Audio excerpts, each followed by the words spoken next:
Hey, what's up? Jigxor here. Function keys, often labeled F1 through F12, are special keys on a computer keyboard that perform specific actions or commands. While desktop keyboards typically have dedicated function keys for specific tasks, laptop keyboards often combine these functions into a single key due to space constraints. In this video, I will guide you through the process of enabling or disabling the function key mode on your Windows 10 or 11 laptop. Let's go! Typically, laptop keyboards often use a dual function key system.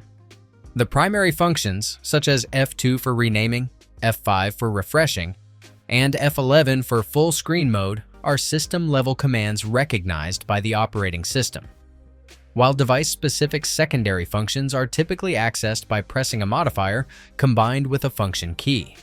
These secondary functions may include controlling volume, adjusting screen brightness, or enabling and disabling the touchpad. Because laptop keyboards typically prioritize secondary functions, you must use the Fn key as a modifier to access the primary action for the selected function key. For instance, to refresh a web page, you need to press Fn plus F5. In my laptop, pressing F5 alone would typically adjust the screen brightness.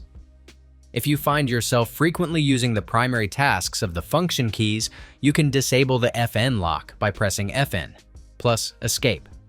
Once disabled, you can directly access primary functions like F5 to refresh a window without needing to press the modifier key.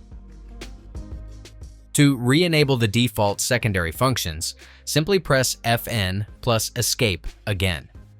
This key combination allows you to customize your keyboard's behavior to suit your preferences and workflow. That's it. If I could help you, feel free to give this video a thumbs up and don't forget to subscribe. If you have any questions about the video or want me to create a tutorial about another topic, leave a comment below. See you next time. Bye.